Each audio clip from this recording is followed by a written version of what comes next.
Programme timeline से गॾु आहियां असद मुमताज़। नाज़रीन, निगरान वज़ीर आज़म अनवारुल हक़ काकड़ जी सदारत हेठि कैबिनेट जो पहिरियों इजलास थियो आहे ऐं पहिरें इजलास खां पोइ सुदसमा वारे वफ़ाक़ी वज़ीर मुर्तज़ा सोलंकी अॼु प्रेस मीडिया सां ॻाल्हाईंदे चयो आहे त महांगो कयल तेल जेको आहे उहो सस्तो कोन थींदो। IMF सां जेके मुआइदा कया विया आहिनि उन्हनि ते अमल कयो वेंदो। हुकूमत सब्सिडी ॾियण वारे हुन में नाहे जेके IMF सां मुआइदो कयो वियो आहे त सब्सिडी न ॾिनी वेंदी, उन ते बाक़ाइदा अमल कयो। अॼु प्रोग्राम जे हिसे में असां इन ते ॻाल्हाईंदासीं त निगरान जेको हुकूमत आहे उनजो टारगेट छा आहे ऐं ॿियो गुज़िरियल ॾींहुं इलेक्शन कमीशन जेको तकबंदियुनि जे हवाले सां नओं शेड्यूल जारी कयो आहे, उनखां पोइ हीअ साल चूंडुनि जो आहे या न आहे या चूंडूं कॾहिं थींदियूं। प्रोग्राम जे हिसे में असां इन्हनि ॿिन्हिनि अहम मौज़ुअनि ते ॻाल्हाईंदासीं। असांखे प्रोग्राम में जॉइन कयो आहे सलमान आबिद साहब, पाण सीनियर तजिया निगार आहिनि, कॉलमिस्ट आहिनि, सीनियर सहाफ़ी आहिनि, उनसां गॾोगॾु असांखे जॉइन कंदो मियां ताहिर साहब, पाण सीनियर सहाफ़ी आहिनि। सलमान आबिद साहब, आपसे प्रोग्राम का आगाज़ करते हैं। सर, पहला इजलास हुआ है आज कैबिनेट का, उसके बाद जो प्रेस ब्रीफिंग दी गई उसमें ये कहा गया कि तेल सस्ता नहीं होने वाला, सब्सिडी नहीं दी जाएगी, IMF के साथ जो वायदे किए गए हैं वो पूरे होंगे। चलें, जो IMF के साथ वादे हैं वो ज़रूर पूरे हों, लेकिन जो आइन के साथ हमारा ताल्लुक़ है कि 90 दिन में इलेक्शन होना है, आपको लगता है कि 90 दिन में इलेक्शन होंगे? अब देखिए, जब इलेक्शन कमीशन खुद वजाहत कर चुका है जी सर, और कह चुका है कि 90 दिन में इंतखाबात नहीं होंगे जी सर, तो ये आईनी इदारा है ना इलेक्शन कमीशन की एक सत्ता से, जी सर, वो तो खुद वायलेशन कर रहा है इस सारे अमल की इलेक्शन ना कराकर। जी, और ये पहले से लोगों को पता था कि इलेक्शन कमीशन जो है वो इलेक्शन में इस दफा इंटरेस्टेड नहीं होगा, क्योंकि उनके पास इख्तियार ही नहीं है इलेक्शन के हवाले से। जहाँ फैसले होते हैं वहाँ कोई और फैसले हुए हुए हैं। अब आप देखिए ना, पंजाब और खैबर पख्तूनख्वा के इलेक्शन तो नहीं हुए ना जी, इलेक्शन कमीशन तो नहीं करा सका था जी। और अभी भी जिस वक्त हम ये समझ रहे थे कि शायद वफाक के जब इलेक्शन होंगे तो इलेक्शन कमीशन जो है वो कॉन्स्टिट्यूशनल तरीके से मुल्क के चारों सूबों में जो है ना इलेक्शन करवाएगा वफाक और सूबों की सतह पे। अब इलेक्शन कमीशन ने खुद इनकार कर दिया, तो कॉन्स्टिट्यूशनल वायलेशन जो है वो तो हो रही है। लेकिन इस वायलेशन को पैदा किसने किया? इसको तो आपकी जो पुरानी हुकूमत जो गई है, शहबाज शरीफ साहब की हुकूमत, कोलिशन गवर्नमेंट, वो खुद मुश्तरका मफादाती काउंसिल के अंदर जो है एक करारदाद पास करके नोटिफिकेशन जारी करके गए हैं कि इलेक्शन जो है वो नई मर्दमशुमारी के नताइज की बुनियाद पे होंगे। तो एक रास्ता तो खुद जाने वाली हुकूमत ने प्रोवाइड किया ना। अब वो बाहर बैठ के जितना मर्जी शोर मचाएं कि इलेक्शन बर वक्त होने चाहिए, मैं बार बार कहता रहा हूँ कि वो खुद भी नहीं चाहते थे कि इलेक्शन बर वक्त। उनको नवंबर में इलेक्शन सूट ही नहीं करते थे। उनको लगता था कि एक पॉलिटिकल पार्टी के हक में जाएंगे, हमारे खिलाफ जाएंगे, तो वो तो खुद इलेक्शन को डिले करके गए। अब लोगों को जरूर ये कहेंगे कि जनाब हम तो बिल्कुल चाहते हैं कि इलेक्शन 90 दिन के अंदर हो, लेकिन इलेक्शन ना होने का जवाब जो है वो खुद पैदा करके गया है और इलेक्शन कमीशन ने उसके अंदर सहूलतकारी का एक रोल प्ले किया, आपने देख लिया। अब मसला ये है कि आपने अगर इलेक्शन नहीं कराना तो इस तरह स्टेट टेकर गवर्नमेंट से आपने क्या लेना है? पंजाब में और खैबर पख्तूनख्वा में इतना लंबा जो निगरान सेटअप चल रहा है और उसके बाद वफाक में जो निगरान सेटअप चलेगा, तो इसका मतलब अगर आपने इलेक्शन ही नहीं करवाने थे तो फिर ये सारा जो है इससे क्या फायदा हो? इससे आईनी लड़ाई जो है वो आज आपने देखा होगा कि पाकिस्तान बार काउंसिल ने इस्लामाबाद बार काउंसिल से तहरीक कराने की बात की है।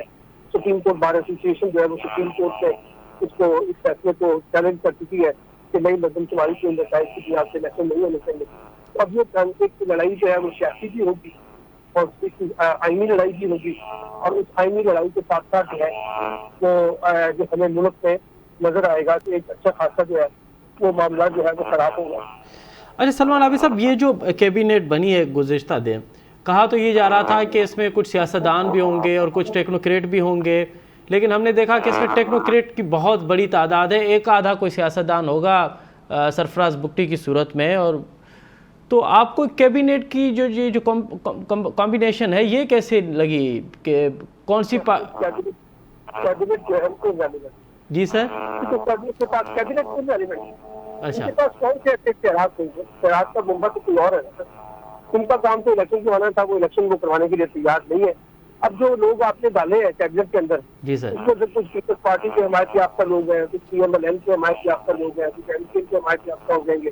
ये पोलिटिकल पार्टियों ने अपनी अपनी नुमाइंदगी करवाने की कोशिश की है और इसको यकीन तौर पर प्रोफेशनल लोग भी है, ऐसी बात नहीं है प्रोफेशनल लोग नहीं है, लेकिन बच्चे भी क्या कर सकेंगे क्योंकि जो हालात है अभी जैसे अपने प्रोग्राम के इंट्रो में आपने कहा था कि IMF की सब्सिडी के हवाले से जी सर, जब इन्होंने सब्सिडी लोगों को नहीं देनी और फिर इन्होंने गिराना है और कोई स्ट्रक्चरल रिफॉर्म जिस तरह से करने की पोजीशन में नहीं है। तो मुझे तो लगता है कि आईएम जितना ज्यादा ये लंबा होगा केयर टेकर सेटअप, मसाइल तो बढ़ेंगे ना, कि मसाइल कम होने वाले तो नहीं है, लोगों को कोई फौरी तौर पर माशी रिलीफ तो नहीं मिलना। बिल्कुल सही कह रहे हैं सर आप ये बिल्कुल सही कह रहे हैं कि जो आज प्रेस ब्रीफिंग भी दी गई उसमें भी ये कहा गया कि तेल सस्ता नहीं होगा, सब्सिडी नहीं दी जाएगी। इसका मतलब है फिर महंगाई बढ़ेगी, फिर इन्फ्लेशन रेट बढ़ेगा और फिर मसाइल बढ़ेंगे। तो सर इन मसाइल के बढ़ने से कोई पॉलिटिकली फायदा होगा किसी को? देखिए, अब अभी तक तो बेनिफिट जो है सारे खेल का इमरान खान को जा रहा है। उनकी पॉपुलैरिटी कम नहीं हुई है बल्कि बढ़ी है। लेकिन क्योंकि हमने इलेक्शन नहीं करवाना, अब इनका ख्याल ये था कि अगर इलेक्शन लेट होंगे, यानी मार्च तक भी अगर हम इलेक्शन को ले जाए जी सर, तो उससे शायद इमरान खान की पॉपुलैरिटी जो है वो कम हो जाएगी, या शायद वो इररेलेवेंट हो जाएंगे और ये जो पीपल्स पार्टी और पीएम है इनको कोई बेनिफिट मिल सकेगा। इनको बेनिफिट सिर्फ एक ही सूरत में मिल सकता है सर, जी अगर सर, निगरान हुकूमत कुछ डिलीवर करेगी। जी अगर सर, निगरान हुकूमत डिलीवर नहीं करती है और मामलात ऐसे ही रहते हैं, हालात माशी तौर पे ठीक नहीं होते, लोगों के ऊपर इसी तरह से बम गिरते रहेंगे, तो फिर उसका पॉलिटिकल बेनिफिट जब इलेक्शन होगा, चाहे वो साल बाद जाके करवाएं, 6 महीने बाद जाके करवाएं, अल्टीमेट फायदा तो उसका फिर पीटीआई को होगा जब भी इलेक्शन होगा। तो सर 16 माह में पीडीएम की हुकूमत अवाम को फ़ायदा ना दे सकी, हालांकि उन्होंने तो अवाम के ऊपर महंगाई का जो बम गिराए हैं, तो सर फिर ये केयर टेकर कैसे दे सकती है? सलमान आबिद साहब आपको ये बात, मैं तो आपसे इत्तेफाक कर रहा हूँ ना कि केयर टेकर के पास देने कुछ नहीं है। इसीलिए तो देखिए ना, अगर मिसाल के तौर पे इस वक्त पॉलिटिकल हालात ऐसे होते जो इमरान खान के खिलाफ होते तो फिर इलेक्शन भी हो जाने थे, ठीक है ना। इलेक्शन ना होने की एक वजह जो है वो ये भी तो है ना कि पीटीआई का कोई बंदोबस्त अभी तक उस तरह से हुआ नहीं जिस तरह से होना चाहिए था। आपने केपी के अंदर जो 2 तहसीलों के इलेक्शन हुए हैं उनके नताइज देखे हैं ना, वहाँ पीटीआई ने सब जमातों को हराया है। तो इस लिहाज से ये एक मुश्किल काम तो है ना। जी बिल्कुल, वोटर जो है जाहिर इस वक्त काफी गुस्से में है, और वो जिस तरीके से और ये जो कुछ सलूक हो रहा है इमरान खान के साथ, उस पर भी वोटर के अंदर एक रद्द-ए-अमल तो है। वोटर खामोश है, बोल नहीं रहा, लेकिन जब इलेक्शन होंगे तो वो बाहर तो निकलेगा ना, कि वोट तो डालने जाएगा। अच्छा सर, मुझे एक बात आपसे ये समझनी है कि एक तरफ हम देख रहे हैं कि तहरीके इंसाफ को उन्होंने तोड़ने की हर मुमकिन कोशिश की है, साजिश नहीं बल्कि कोशिश की है कि उनकी जो इवन जो अपर लेयर की जो लीडरशिप थी वो भी टूट चुकी है। खान साहब पे कई 100 केसेस बनाए गए हैं, अब तो वो खैर जेल में भी हैं। उसके बावजूद भी अगर उनके पॉलिटिकली ग्राफ में फ़र्क नहीं पड़ता, तो फिर क्या ऑप्शंस हैं जिस पे पीटीआई और खान साहब को ग्राफ नीचे किया जाए? पॉलिटिकल ग्राफ देखिए ना, किसी भी पॉलिटिकल लीडर का ग्राफ उस वक्त गिरेगा जब उसका कोई मुतबादल जो लीडर है, यानी जो मुखालिफ लीडर है, परफॉर्म करता हुआ नजर आएगा। अगर उसने परफॉर्म नहीं करना, अगर पीडीएम की हुकूमत परफॉर्म नहीं कर सकी, तो इमरान खान का ग्राफ कैसे गिरता? पहली बात तो ये है। अब अगर केयर टेकर ने भी नहीं परफॉर्म करना, तो फिर इमरान खान का सवाल तो इसी तरह से रहेगा ना। अब देखिए, कोशिश तो आपने की है, पीटीआई के अंदर काफी तोड़ फोड़ हुई है जी, पंजाब के अंदर, केपीके के अंदर जो है उनकी पार्टी जो है वो काफी टूटी है जी, और उस पार्टी टूटने से उनके काफी लोग जो है वो पार्टी छोड़ के चले गए जी। तो अब मसला ये है कि लेकिन जो वोटर है उसको भी तो कहीं ना कहीं लेके जाना है ना आपने। जब वो इलेक्शन होंगे तो वो भी देखना पड़ेगा कि वो किस हद तक जो है वो टूटता है, क्योंकि उसका तो टेस्ट केस तो उसी वक्त होगा ना जब इलेक्शन होंगे। अब इलेक्शन जब तक नहीं होते उस वक्त तक वोटर का क्या असेसमेंट किया जा सकता है? जी, तो मेरा ख्याल है पाकिस्तान में ये तजुर्बा जो है माजी में पीपल्स पार्टी के साथ किया गया तो उनको खत्म कर दिया जाए, फिर नवाज शरीफ साहब को खत्म करने की कोशिश की, लेकिन हमने देखा कि वो कायम रहे। इसीलिए पीटीआई भी जो है उसका भी रेजोल्यूशन जो है ना वो सियासी तरीकाकार होना चाहिए, इंतजामी बुनियादों पर, कानूनी बुनियादों पर किसी को निकालना, लाना, बाहर करना। और उससे अब देखिए ना, मिसाल के तौर पर अगर इलेक्शन होते हैं जी सर, और पीटीआई को भरपूर तरीके से इलेक्शन में पार्टिसिपेट करने का मौका नहीं मिलता, तो इनकी क्रेडिबिलिटी सवाल तो उठेंगे ना। बिल्कुल सही।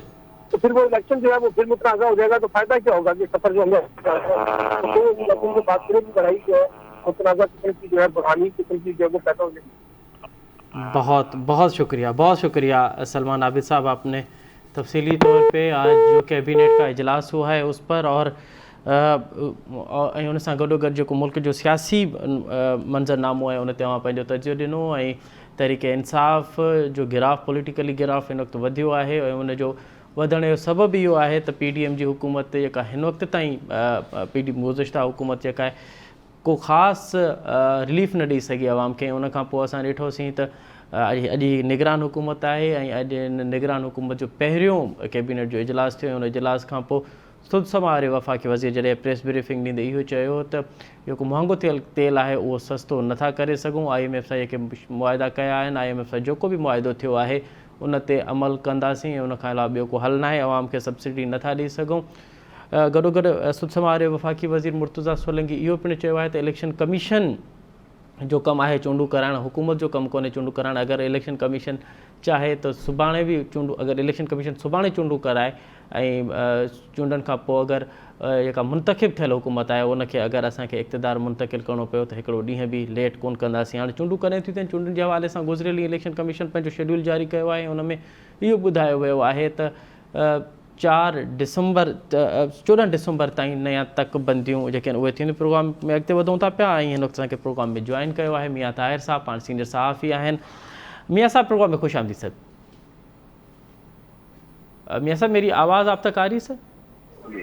अच्छा मियां साहब, कैसे देख रहे हैं कैबिनेट का आज पहला इजलास हुआ है और उसमें ये कहा गया है कि तेल सस्ता नहीं करेंगे, आवाम को सब्सिडी देने की पोजीशन में नहीं है, IMF के साथ जो मुआहदे हुए हैं उस पर अमल किया जाएगा।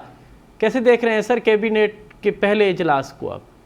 देखें जी, काबीना का पहला इजलास हो, दूसरा हो या आखिरी हो, जी सर, ये तो बात तय है और बिल्कुल ठीक कहा है सोलंकी साहब ने। उन्होंने बिल्कुल हकीकत पर अपनी बात कर दी है। जाहिर है कि बड़ी तल्ख बात है, तल्ख हकीकत है और हम सबको कोई बिल्कुल नहीं पसंद, मुझे भी नहीं, आपको भी नहीं, सुनने वालों को भी नहीं, क्योंकि ये जो पेट्रोल की कीमत है ये डायरेक्टली लिंक करती है हमारी बाकी सारी कमोडिटीज के साथ, उनकी कीमतों के साथ, किरायों के साथ, एवरीथिंग।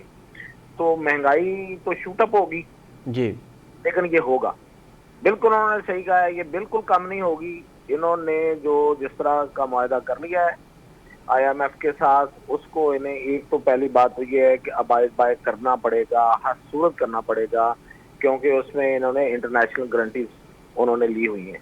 जी सर। और इस दफा तो उन्होंने आपको पता कि नाक की लकीरें निकलवा कर इनको मुआहदा दिया है जी, तो ये तो उससे तो पीछे हट ही नहीं सकती, रियासत पाकिस्तान नहीं हट सकती। तो ये तो पेट्रोल की कीमत भी बढ़नी है और डॉलर भी ऊपर जाना है, तो दोनों आपको पता है कि किस किस तरह से हमें अच्छा सर, फिर ये जो इन्फ्लेशन रेट बढ़ेगा सर, जाहिर है पेट्रोल की कीमतें बढ़ेंगी या बरकरार भी होंगी तो फिर महंगाई तो बढ़ेगी, इन्फ्लेशन रेट तो बढ़ेगा। तो फिर सर ये जो उसके बाद जो मसाइल बढ़ेंगे तो फिर उसका पॉलिटिकली फ़ायदा किसको होगा? क्योंकि आगे तो फिर इलेक्शन है, इलेक्शन में फिर वो कौन केश कराएगा सर? देखें, ये इलेक्शन पता नहीं कब है, पहली बात तो ये है जी, और दूसरी बात ये है कि जब भी इलेक्शन होंगे, अगर होंगे तो उस वक्त फिर तय होगा कि कौन इलेक्शन लड़ता है और कौन इलेक्शन नहीं लड़ता। ये बड़े सवाल हैं। पहले ये जो आप बात कर रहे हैं, इससे पहले 2-3 अहम क्वेश्चन है। कब होंगे भी कि नहीं होंगे, और अगर होंगे तो कौन कौन इलेक्शन लड़ेगा। तो जो लड़ेगा वो फिर तय कर लेंगे कि वो किस तरह से कौन क्या बयानियां लेके आता है, महंगाई पे उनका क्या होता है। जैसे कि आजकल मैं सुन रहा हूँ, एक दो दोस्तों ने ये कहा जी सर, कि जी शायद नून लीग ने इसहाकडार से इसीलिए विड्रॉ किया था कि उनको पता था कि महंगाई होनी है, तो उन्होंने सोचा कि चलो एक ऐसा बंदा आ जाए जो उनके नाम पे ना लगा हो और किसी और के नाम से पहचाना जाए। तो वो कम से कम ये है कि बाद में अपने इलेक्शन के लिए एक बयानिया तैयार कर लेंगे कि देखे जी ये तो है, कंट्रोल तो हो सकता था लेकिन अब हम करेंगे और ये करेंगे वो करेंगे। पता नहीं ये लोग ये इस बात को बाय करेंगे, लोग इस बात को मानेंगे कि नहीं मानेंगे, वोटर्स जो हैं। लेकिन अगेन मैं वो बात कहूँ कि अभी तो फिलहाल इलेक्शन सर ये जो आप मियां साहब ये जो आप फरमा रहे हैं कि कौन इलेक्शन लड़ेगा कौन इलेक्शन नहीं लड़ेगा, नहीं लड़ने से आपकी मुराद PTI चेयरमैन पे? जी ना सिर्फ PTI चेयरमैन से बल्कि PTI के बेशतर लोगों से मैं तो जो देख रहा हूँ, सीधी सी बात है वो ये है कि शायद PTI इलेक्शन में ना हो, PTI की पूरी पार्टी इलेक्शन में ना हो सर। यानी बल्ले का इंतखाबी बल्ले का निशान ही नहीं आपको नजर आ रहा सर? इंतखाबी निशान ही शायद नजर ना आए वहां पे। उसका सर सबब, उसके सबब सर इतनी बड़ी पार्टी है मुल्की, अगर वो इलेक्शन से बाहर होगी तो आप नहीं समझते कि फिर इलेक्शन पे खुद पे सर सवालिया निशान उठेंगे? देखें ये माजी में बड़ी दफा हुआ है, ये पहली दफा नहीं हो रहा, पहले भी हुआ है। नून लीग के साथ ये हो चुका है, पीपल्स पार्टी के साथ ये हो चुका है और एक दफा फिर हो जाएगा। कोई ये चंबे की बात नहीं है। दूसरी बात ये कि मुझे इसमें भी कहने में कोई आर नहीं है कि ये सब कुछ करवाने में पीटीआई का अपना और उनके चेयरमैन का रोल है। तो अगर वो उन्होंने गैर जिम्मेदारी और नासमझी का मुजाहरा किया था तो उसमें किसी का कसूर कम है, उनका ज्यादा है। बाकी जिन्होंने करना है उन्होंने तो करना है, वो तो पहले माजी में भी ऐसे करते रहे और होता रहा है, ये तो नई बात नहीं होगी। और एक पार्टी माइनस पहले भी होती रही हैं पार्टियां, अब भी हो जाएंगी। आपको याद होगा कि बहुत नून लीग के लोगों ने तो टिकट वापस कर दी थी, जीप के निशान पे इलेक्शन लड़े थे जी। तो वो तो चलो खैर फिर कुछ रियायत थी। यहाँ तो मुझे लगता है कि शायद किसी और निशान पे भी इलेक्शन लड़ने की इजाजत नहीं होगी उनके लोगों को। तो सर फिर जो मुल्क के मसाइल हैं, एक तरफ महंगाई का तूफान है, दूसरी तरफ हम देख रहे हैं कि एक सियासी बहरान जन्म लेगा, और तीसरी तरफ अगर अपोजिशन ही ना होगी तो फिर ये मुल्क को आप आने वाले दिनों में कहाँ देखेंगे सर? देखिए, मैं तो समझता हूँ कि ये पॉलिटिकल बहरान ही सबसे बड़ा बहरान होता है। और अगर जो कि रहा है पिछले कई, मतलब आपने देखा है कि पिछले पूरा जो तन्योर है वो पॉलिटिकल बहरान में हमारा गुजर गया। उससे पहले नवाज शरीफ का आधा दौर भी बहरान में गुजर गया। तो उसी वजह से ये सारे मसाइल जन्म लिए कि महंगाई आई, कोई चीज कंट्रोल में ना रही, IMF से ऐसे मुआहदे करने पड़ गए जो कि नहीं होने चाहिए थे। तो पॉलिटिकल बहरान ही सबसे बड़ा बहरान होता है। अब वो उस बहरान को जाहिर है कि हल करने की तरफ तो कोई नहीं लेके जा रहा। और हमें तो ये सबक सिखाया जाता है कि देखिए, मीडिया जो है ना वो नेगेटिविटी ना फैलाए, वो पॉजिटिव चीजों को दिखाए। अब पॉजिटिव चीजें हों तो हम दिखाएं, वसाइल हैं, ये है वो है, वसाइल होंगे, लेकिन ये है कि उन वसाइल को बुरे कार लाने के लिए भी तो कोई क़यादत होती है ना, कोई विजन होता है। तो मैं नहीं समझता कि माजी में भी ये तजर्बात कामयाब रहे हैं कि जब ये बात की गई कि नहीं जी हम इस मुल्क को आगे लेके जाएंगे, हम वसाइल को पुरस्कार लाएंगे बगैर किसी पॉलिटिकल इन्फ्लुएंस और बगैर किसी सियासी लोगों के बगैर, तो ऐसा हुआ नहीं है पहले भी, अब भी नहीं होगा। तो ये एक दफा ये तय कर लेना चाहिए, एक ऐसा मिसाक हो जाना चाहिए कि जिसमें ये तय हो कि भाई सियासत होगी, सियासतदान होंगे और किस तरह से होंगे। बिल्कुल सही कह रहे हैं आप, बिल्कुल सही कह रहे हैं मियां साहब। अगर ये इंतखाबात वाला सिलसिला तवील होता है और लंबे अरसे तक ये केयर टेकर सेटअप चलता है तो चलें, PTI को तो उसका नुकसान होगा ही होगा। अगर नून लीग को फ़ायदा हो तो अपनी जगह पे पीपल्स पार्टी सर फिर कहाँ स्टैंड करेगी, आपको कहाँ एग्जिस्ट करते हुए नजर आएगी? देखें, इसमें देखना तो ये है कि इलेक्शन कब होते हैं। अगर तो इलेक्शन जिस तरह से नून लीग कह रही है, पीपल्स पार्टी ने शुरू में एक दो बंदों ने कहा था, वो भी ये बात नहीं करते हुए नजर आ रहे जी। जिस तरह नून लीग की तरफ से आ रही है बात कि जी इलेक्शन होंगे और अगले साल होंगे, अच्छा, और वो तो महीना भी बता रहे हैं कि जैसे मार्च और अप्रैल। अगर तो इलेक्शन होते हैं मार्च अप्रैल में तो इसका मतलब ये है कि नून लीग के साथ सारी चीजें सेट हैं और पीपल्स पार्टी अपोजिशन करेगी। पीपल्स पार्टी अपोजिशन करते हुए आपको नजर आ रही है। लेकिन अगर ये बात नहीं होती और कुछ और हो जाता है तो फिर दोनों माइनस है। अच्छा, तो फिर आपको कोई तीसरा ऑप्शन भी नजर आ रहा है?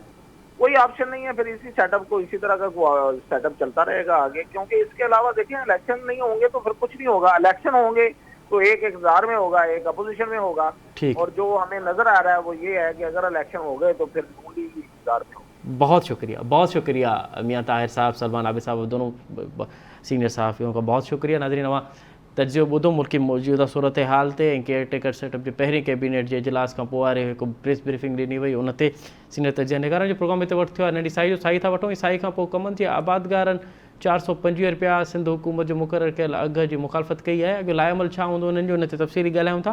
पहिरियों वठो था नंढी साई खां पोइ प्रोग्राम ॿीहर हाज़िर थींदासीं।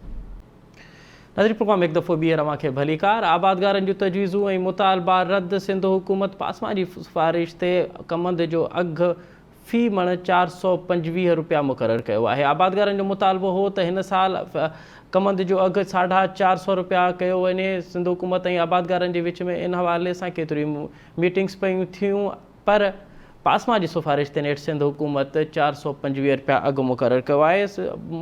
हिन वक़्त ताईं त आबादगारनि 425 रुपया फ़ी मण अघु जी मुखालफ़त कंदे सुभाणे ऐवान ज़राअत जो हंगामी इजलास तलब कयो आहे। आबादगारनि जो मुतालबो छा आहिनि, आबादगारनि जो अॻियों लाइअमल छा हूंदो, जेकॾहिं 425 रुपये ते सिंध हुकूमत बज़ी थी थिए त पोइ लाइअमल कहिड़ो हूंदो आबादगारनि जो। प्रोग्राम जे हिसे में असां इन ते ई ॻाल्हाईंदासीं। न असांखे प्रोग्राम में जॉइन कयो आहे मीरा मोहम्मद शाह साहब पाण आबादगार अॻुवान आहिनि। मीरा मोहम्मद शाह साहब प्रोग्राम में ख़ुशि आमदीद साईं। शाह साहब मुंहिंजो आवाज़ अव्हां ते अचे पियो? जी जी अच्छा शाह साहब, हाणे 425 रुपया सिंध हुकूमत अघु मुक़ररु कयो आहे। अव्हांजो जेको मुतालबो हुयो या अव्हां जेका तजवीज़ हुई त 450 रुपया मुक़ररु कयो वञे, उहो त कोन थी सघियो आहे। 25 रुपए जो फ़र्क़ु आहे। अॻियो लाइ अमल छा हूंदो सर? अव्हांखे क़बूल आहे या को हड़ताल ते वञो था पिया, एहतिजाज ते वञो था पिया? साईं, हाणे इन में असांजो शुगर केन बोर्ड जो इजलास घुरायो वेंदो आहे हर साल। जी या हिकिड़ी कानूनी घुर्ज आहे जंहिंजे तहत इहे इजलास कया वेंदा आहिनि जी ऐं जंहिंमें प्राइस कंसल्टेशन कई वेंदी आहे ॿिन्ही साइड्स खां, जेके शुगर मिल एसोसिएशन वारा बि हूंदा आहिनि ऐं जेके आबादगार तंज़ीमूं हूंदियूं आहिनि, जी उन्हनि खे विहारियो वेंदो आहे। वज़ीर ज़राअत जेको आहे सो उनजी सदारत कंदो आहे। जी ऐं उन खां पोइ प्रोसीजर इहो ई हूंदो आहे त जेका क़ीमत मिलनि वारनि जी तरफ़ां ईंदी आहे ऐं जेका क़ीमत आबादगारनि जी तरफ़ां ईंदी आहे, उन जो को विच धरी का क़ीमत रखी वेंदी आहे। जेके स्टेक्स हूंदा आहिनि, जेके ख़र्च हूंदा आहिनि आबादगारनि जा, जेके ख़र्च मिल वारनि जा हूंदा आहिनि, जी उन्हनि सभिनि शयुनि खे मद्देनज़र रखंदे ऐं इहो जेको रेट मुक़ररु कयो वेंदो आहे। जी सर। उन खां लास्ट ईयर छा थियो त शुगर केन मिलर चयो त साईं असांजी एक्सपोर्ट करण जी असांखे शुगर इजाज़त ॾिनी वञे जी ऐं उन खां पोइ असांखे उहो रेट क़बूल आहे। जी उहो पोइ हुकूमत उन्हनि जी मुतालबे खे मञियो, उन्हनि जी शुगर एक्सपोर्ट थी ऐं असांखे आबादगारनि खे को सुठो रीज़नेबल रेट मिली वियो। तो असांजी डिमांड जे मुताबिक़ कोन हो, पर असांजो सही कमु थी वियो। हाणे हिन साल बि ईअं थियो त जॾहिं पंहिंजो कंसल्टेशन लाइ मीटिंग घुराई वई त उन में पासमा वारनि 425 रुपया रेट ॾिनो। जी असां पंहिंजी कैलकुलेशन्स कयूं, जेके अॼुकल्ह जा ख़र्च थी विया आहिनि ऐं आबादगार जेको आहे सो हींअर सख़्तु तकलीफ़ ऐं परेशानीअ में आहे। हिकिड़ो त बिज भाण जा रेट इलाही हाई थी विया आहिनि, फर्टिलाइज़र जा रेट हाई थी विया आहिनि। उन खां अलावा जी सर, जेको पाणीअ खे छिकण जा जेके शयूं हूंदियूं आहिनि, लाइट आहे, डीज़ल आहे, ट्यूबवेल हलाइणो आहे, इहे सभु शयूं जेके आहिनि उहे पेट्रोल ऐं डीज़ल जी क़ीमतुनि ते हलंदा आहिनि ऐं पेट्रोल डीज़ल जी क़ीमतूं ॾींहुं ब ॾींहुं माना हफ़्ते वर हफ़्ते जी वधंदियूं वञनि। हर 15 ॾींहं तव्हां ॾिसो था जी पेट्रोल जी क़ीमत वधे थी। त जी इन में जेको आहे सो आबादगार खे हिकिड़ी असां कैलकुलेशन करे हिकिड़ो फॉर्मूला ठाहे ॾिनो, साईं हीअ असांजो ख़र्चु आहे, उन मुताबिक़ असांखे हेतिरो उपत थींदी। जे उन मां ही ख़र्च निकिरी वेंदा, असांखे जेको आहे सो 4 पैसा घर हिसे में विझी खणी वञण लाइ थो थियनि न। नंढो आबादगार त बिल्कुलु पीसी थो वञे। अच्छा शाह साहब, अहिड़े क़िस्म जे अच्छा शाह लोअर साहब, रेट। अच्छा शाह साहब, हिकु कमंद जी पुखाई आहे, कमंद जो फ़सुलु आहे, हिन में त पाणी बि तमामु घणो इस्तेमालु थो थिए। त फ़ी एकड़ ते हिकु आबादगार जो ख़र्चो, फ़ी एकड़ ते हिकु आबादगार जो ख़र्चो केतिरो पियो थिए सॼे साल में? साईं ख़र्चो त को हिकिड़ो त आहे कोन्हे को जो माण्हू फिक्स करे त भई हीउ ख़र्चु थींदो या हेतिरो ख़र्चु थींदो, छो जो ॾींहुं ब ॾींहुं हर शइ जी क़ीमत वधंदी वञे। असांखे ख़बर न आहे 15 ॾींहंनि खां पोइ छा पेट्रोल जो रेट वञी बीहंदो। ऐं उन खां अलावा जेको हाणे पोखाई आऊं हींअर पोखाई पियो करां कमां थी, हींअर पोखाई शुरू थींदी अगस्त जी 15 खां पोइ आबादगार पोखाई कंदो। जी बस सुभाणे इन में 15 ॾींहंनि खां पोइ इन में पेट्रोल जी क़ीमत केतिरी थी थिए ऐं इन में जेको आहे सो DAP भाण जी क़ीमत केतिरी थी थिए ऐं इहे सभु शयूं जेके बीहनी कोन थियूं न, त माण्हू का कैलकुलेशन करे सघे। हलो असां उनखे उन ॾींहं ते विहारियो जंहिं ॾींहुं असांजी बोर्ड जी मीटिंग थी। उन हिसाब सां जेका असांजे दोस्तनि कैलकुलेशन कई, उन मुताबिक़ 450 असांखे हिकिड़ो फिक्स रेट मिलणु घुरिजे, ओके। पर उहो असांखे कोन मिलियो। अच्छा भला असांखे अच्छा इंप्रेशन इहो ई ॾिनो वियो त साईं विच तरो फ़ैसिलो कयो। जी साईं, ठीकु आहे। अच्छा शाह साहब, भला विच थोरो फ़ैसिलो त 425 रुपया कयो आहे सिंध हुकूमत, भला पंजाब में केतिरो अघु आहे? पंजाब में विच तरो फ़ैसिलो कोन थियो न हिकिड़ो। अच्छा विच थोरो फ़ैसिलो कोन थियो अव्हांखे? तरो फ़ैसिलो कोन थियो। Okay okay as it is जीअं पासमा डिमांड कई, उहो ई फ़ैसिलो जेको आहे सो गवर्नमेंट उन्हनि जो खयो।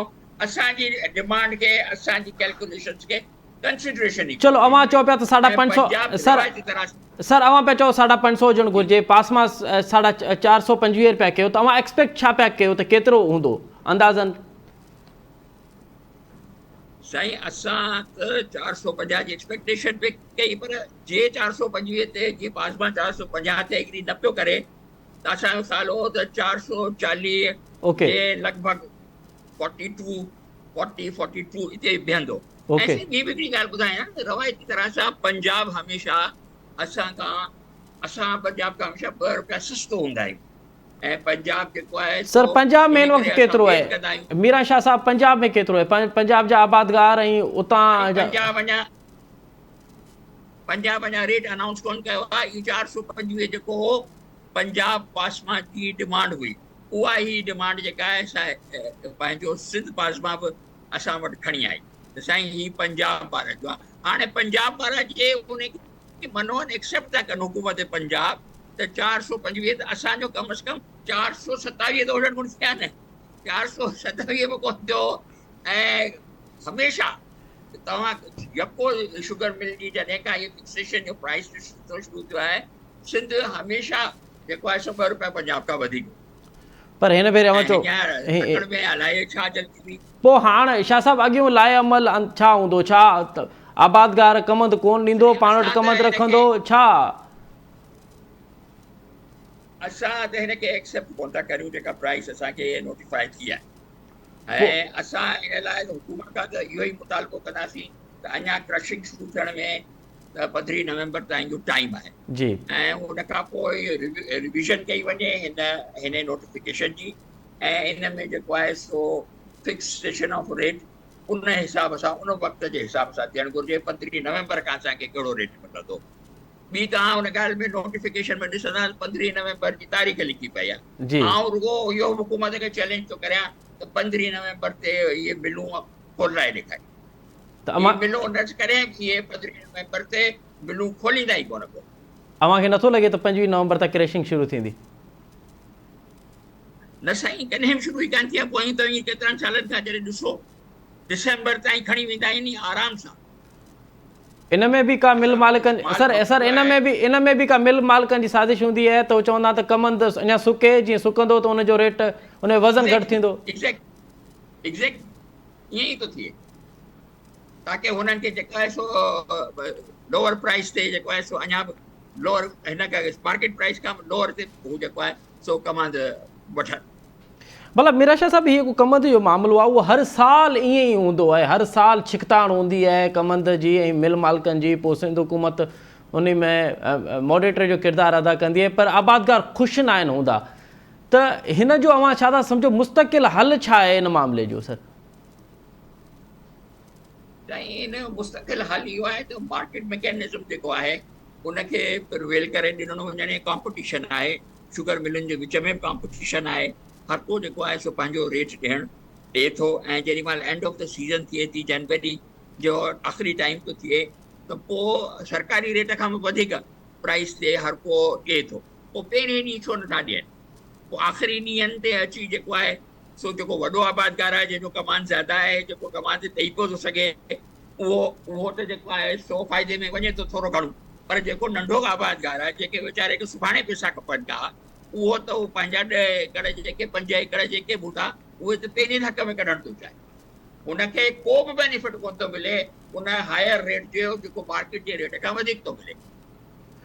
त पोइ ही के असां जेके आबादगार तंज़ीमूं आहिनि सर अवां जे ओके सर अवां जे कमंद खां अलावा अवां जे कमंद खां सिवा त मिल मालिक मिल बि नथो हलाए सघे। अगरि उन कमंद न हूंदो त उहो मिल काॾां हलाईंदो? पोइ आबादगार को अहिड़ो लाइ अमल छो नथा ॻाल्हाइनि त जेसिताईं उन्हनि जा जेके जाइज़ मुतालबा आहिनि उहे अगरि पूरा नथा थियनि त कमंद मिल मालिकनि खे बि न ॾियनि। भला 1 साल जी तकलीफ़ ई सहनि, पर इहो लाइ अमल त जोड़िजे, को इहा प्रैक्टिस त कजे। इहो त असां हुते मीटिंग में उन्हनि खे ॿुधायो हो सेठ साहिबनि खे, ऐं असां हींअर बि इहो ई था चऊं त इहा ॻाल्हि हाणे कान्हे का त अॻु शुगर केन ई हिकिड़ो पंहिंजो क्रॉप हूंदो हो जेको सर्वाइवल हूंदो हो आबादगार जो। हिन वक़्तु तव्हां ॾिसो था त कणिक ते बि पंहिंजो सुठो रेट आयो आहे, ते आयो आहे, राइस ते आयो आहे, माण्हू छॾे वेंदा हलिया। शुगर मिलुनि जा पंहिंजो असीं पोइ ग़ुलाम त थी कोन रहंदासीं, त बसि उहो ई रेट मिलंदो, सरकार बि उन्हनि सां गॾु वञी बीह रही। हाणे इन करे जेको आहे सो असीं मजबूर थी विया आहियूं, असांखे शुगर केन पोखणी आहे, अहिड़ी का मजबूरी कान्हे, कंहिं बि आबादगार जी या का बि मजबूरी कान्हे का। अहिड़े तरीक़े जो रवैयो ठहियो वियो त माण्हू आहिस्ते आहिस्ते कमाइण पोखणु छॾे ॾींदा। ओके, अवां चओ पिया त अगरि मिल मालिकनि अव्हांखे घुर्बल मुतालबा अगरि अव्हांजा जाइज़ मुतालबा पूरा न कया त पोइ ईंदड़ ॾींहंनि में कमंद जो फ़सुलु जेको आहे उहो मिल मालिक छॾींदा। भला कमंद जे फ़सुल बि सभु पोखाई में का घटिताई आई आहे, छाकाणि त हिन ते पाणी जो तमामु घणो इस्तेमालु पियो थिए त आबादगार ॿिए फ़सुल लाइ कन्वर्ट थियनि पिया त कमंद खे फ़िलहालु छॾिजे, वणनि जी पोखाई कजे। हा साईं, तव्हां लाड़ में तव्हां ॾिसो त माण्हू इलाही माण्हू जेको आहे सो राइस ॾांहुं पैडी ॾांहुं, छो जो पैडी जो हींअर रेट सुठो थी वियो आहे, उन ॾांहुं शिफ्ट थी वियो आहे माण्हू। त जेको हिन ऐं तव्हां ॾिसंदो त शुगर मिलुनि जी बि जेका कॉन्सेंट्रेशन आहे उहा टटो, बदीन, टंडो मोहम्मद खान, टंडो जी ऐं मटियारी, त इन्हनि ज़िलनि जो इहो जेको बेल्ट आहे कि इन में शुगर केन जेको ख़तम थी वेंदो, माण्हू शिफ्ट करे वेंदा पंहिंजो राइस ॾांहुं, पंहिंजो कॉटन ॾांहुं, त पोइ ठीकु आहे, पोइ त शुगर मिलूं खे पाण ई भॼणो पवंदो, प्लांट बंदि करणा पवंदा। ठीकु है, जे अहिड़े क़िस्म जी हटधर्मी रखणी आहे। हिकिड़ो वक़्तु हो साईं जिन में मजबूरी हुयूं, कॉटन जो आबादगार परेशान हो, पैडी जो आबादगार परेशान हो, ऐं उनखे मजबूरन शुगर केन ते इन्हिसार करो। हाणे हालात उहे कोन्हे। वॾी महिरबानी मीरा मोहम्मद शाह साहब, अव्हां ॾाढो तफ़सीली तौर ते पंहिंजे आबादगारनि जो, कमनि जे आबादगारनि जो मौक़िफ़ ॾिनो ऐं अव्हां चवणी आहे त जेकॾहिं अगरि मिल मालिक 450 रुपए वारे रेट ते नथा अचनि ऐं नवंबर में, छाकाणि त नवंबर में इहो नोटिफिकेशन जारी कयो वियो आहे त नवंबर में क्रैशिंग थींदी, त तव्हांखे इहो बि आहे त नवंबर में क्रैशिंग कोन थी सघंदी, छाकाणि त हर साल मिल्क मालिक इहा साज़िश कंदा आहिनि, इहा ट्रैक इहो इस्तेमालु कंदा आहिनि त जीअं लेट खां लेट क्रैशिंग थिए ताकी कमंद जेको आहे उहो सुके ऐं पंहिंजो वज़न जेको आहे उहो विञाए वेहे। ॿियो त जेसिताईं 450 रुपया वारो रेट नथो मिले तेसिताईं आबादगार कमंद पंहिंजो मिल मालिकनि खे कोन ॾींदा। हाणे आबादगार ॾींदा न ॾींदा वक़्तु ॿुधाईंदो त प्रोग्राम जो वक़्तु में पुॼाणी थो पहुचे। असां मुमताज़ खे ॾींदा इजाज़त, सदाईं गॾु।